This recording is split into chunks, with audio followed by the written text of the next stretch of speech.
그리고 여기서 지금 어떤 부분은 바람직한 것이며 어떤 부분은 지금 우리가 좀 투쟁을 해서라도 좀 막아야 된다 이런 부분들이 있습니까? 뭐 이제 제가 뭐 하나 여기서 이 신문에도 크게 났어요. 이제 네. 이거 한번 이제 기사 한번 잠깐만 보실까요? 뭐 이제 이 부분 이게 보면 네, 어떤 양성평등위 부처별 계획 발표에서 여군 보직 제한 규정 폐지 이렇게 신문 기사가 이제 크게 났습니다. 네, 네. 이제 이 중에 한 부분이요. 국방부에서 이제 추진해야 될 부분인데 이번에 그 발표된 걸 보고 이제 이렇게 크게 보도가 됐는데 네. 좋습니다. 국방부에서 뭐 이런 거 중요하죠. 여성 군인도 지금 많이 이제 늘어나는 추세죠. 네. 그래서 여성 군인 보직 제한 규정을 폐지하고 남녀 공통 적용 지휘관 업무 수행 자격 요건을 마련했으며 이를 통해 여군이 경쟁력을 갖추고 역량을 발휘할 수 있도록 합니다. 자, 저는 군대를 갔다 온 사람이에요. 그리고 이스라엘 여군들이 지금 다 징병제하에서 여군들이 군복무하고 있는 걸 제가 잘 알고 있습니다. 네. 근데 이게 굉장히 이상적인 거는 좋아요. 여성 군인 보직 제한 규정을 폐지한다. 그러니까 모든 이스라엘 군은 그렇습니다.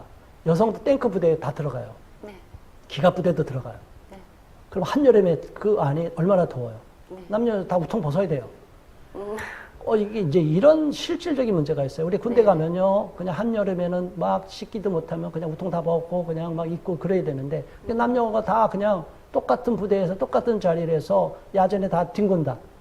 물론 그게 남녀 평등의 입장에서는 좋지만, 군대 군 기강 확립에 있어서 문란해지면, 이거 싸워보기 이제 우리끼리 다 그냥 살인 사건도 일어나고 군대에서 이래갖고 되겠냐고요. 물론 제가 외람됩니다. 저 혹시 오해하지 말고. 죄송한데 이거는 조심스러운데 어쨌든 이 보병부대에도 다 그냥 남녀를 동등하게 배치한다. 이제 보직 제한을 없애버린다. 그리고 기갑부대 아주 탱크부대까지 다 집어넣는다. 이게 남녀가 우리 한 분대, 이 소대 아주 작은 부대 단위로 움직이는 경우가 많거든요. 네. 그런데 그 밀폐된 공간에 남녀가 다 같이 들어간다. 이 보직 제한 없는 건 극단적으로 생각하면 그런 식이에요. 사실은 우리 언론에는 잘 보도가 안 됐는데 미군은 지금 이렇게 운영이 되거든요. 그런데 미군 내에 상당수가 성폭력 문제가 발생하고 있어요. 아, 그래요. 그런 동성 성폭력 문제뿐이 아니라 여성 군인들을 상당히 많이 강간하는 사건이 지금 발생해서 미군 부대가 엄청난 지금 골치 아프거든요. 이제 이런 부정적인 보도는 전혀 우리나라에 안 돼 있고 자꾸 좋은 쪽으로만 가는 거예요. 우리나라는 여성은 배제되잖아요, 병력에서. 지금 여기서 말하는 남녀는 여성들은 직업군인들을 말하는 거예요. 자기들이 직장 얻기 위해서 들어간 군인이에요. 근데 상당수의 남성들은 지금 직업군인 플러스 강제 징병된 일반 병들이 엄청 많아요. 이제 이런 부분을 우리 한국의 특수한 상황을 생각하지 않고 미국이나 이스라엘에는 이 부정적인 사례는 전혀 생각하지 않고 무조건 이거를 뭐 양성평등이라는 개념으로 해가고 여성들이 불이익을 당한다고 해서 그쪽으로 막 몰아가고 있는데 저는 이 보직 제한 규정을 무조건 폐지할 것이냐 이 부분은 굉장히 위험하다고 보고요. 오히려 또 한 가지 말씀을 드리면 우리 사회자님께서는 네. 남성들이 21개월 지금 불이익을 당하고 있습니다. 예전에 36개월까지 했다가 계속 줄고 저는 한 30개월 때까지 이렇게 근무할 때 제대를 했어요. 84년도에. 네. 자, 그러면 남성들이 약 앞뒤 자르면 한 3년 동안 불이익을 당한단 말이에요. 네. 이제 이 부분을 여성가족부에서, 여성단체에서 항의해갖고 남성들의 준 가산점을 없애버렸어요. 물론 지나치게 많은 부분도 있을 수 있지만 가산점은 조정해서 존치해야 되는데 아예 없애버렸어요. 이건 양성평등에 위반되고 여성 침해다. 권리 침해다. 그러니까 가산점을 주되 여자도 출산한 사람들한테 가산점을 줬으면 좋겠어요. 저는 그게 합리적일 수 있다고 네. 봐요. 오늘날 우리 가산점 국가적인 줘야죠. 문제에서. 네. 여성들도 서비스를 했는데 어떻게 가산점을 안 줘? 양쪽 다 줘야지. 또 이런 문제는 물론 디테일하게 들어가면 여성으로서 자녀를 출산하고 싶어도 못 낳는 경우 그런 있어요. 사람도 우리가 인정해주면 되죠. 그렇죠? 노력을 했는데 못 낳는 것도 똑같이 출산 근데 일찍 그거는 있는 아닌 거고. 게 예를 들어서 신체적으로 좀 안 좋아서 군대 못 가는 사람들은 네. 군대 가산점 안 받잖아요. 그렇죠. 뭐 네, 그러니까 병역 자원에서 안 됐지만 좀 신체적으로 안 좋아서 출산 못하는 사람은 어쩔 수 없이 뭐 어쩔 수 없는 거죠. 예, 그건 못 주는 거예요 가산점은. 그렇죠. 예, 그렇게 마찬가지로 우리나라의 그 국가적인 어젠다로 네. 생각하고 큰 틀로 봐서 우리 대한민국을 사랑하고 아끼는 우리 대한민국 국민이라면 여성들의 입장만을 추구해서 무조건 그렇게 가서 의욕을 꺾으면 안 되고요. 우리나라는 지금 남북 화해 모드가 돼 있지만 통일이 돼서도 오히려 압록강 지켜야 되고 두만강 지켜야 됩니다. 네. 그때 상황이 되면은 오히려 더 큰 적과 직접 더 큰 강대국과 맞부딪혀서 우리 자국을 보호해야 되거든요. 네, 근데 우리는 착각에 빠져 있어요. 네, 남북이 통일되면 우리 대한민국 군대는 다 없어지는 거로 착각을 해요. 아닙니다. 자국을 지켜야죠. 이 통일 대한민국에서도 네. 통일 한반도의 이 나라에서도 군대는 존속해야 되고 어쩌면 군대가 더 늘어나야 될지도 몰라요. 이게 주변 상황에 따라서는 전쟁의 위기는 더 급증할 수도 있고 역사적으로 증거하잖아요. 우리가 중국에서 새로운 그 국가가 강력한 국가가 세워지면 반드시 우리나라를 침공한 과거 역사가 있기 때문에 대한민국의 국가 안보는 상당히 중요하고 군인에 대해서 이거를 앞으로 모병제로 바꿀 상황이 될지 아니면 징병제를 존속해야 될지는 앞으로도 모르는 상황이에요.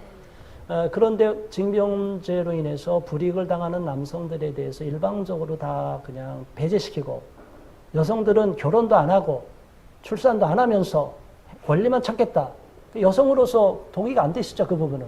그래서 그렇죠. 우리 여성 사회자께서 예, 출산을 하는 여성에 해야지. 대해서는 네. 남성도 가산점, 군복무 가산점 주듯이 여성도 동시에 가산점을 주는 제도로 가면 남녀가 평등하지 않을까. 그리고 네, 국가적인 어려움에 처한 이 대한민국을 살리는 구국운동, 애국운동이 되지 않을까. 네, 네.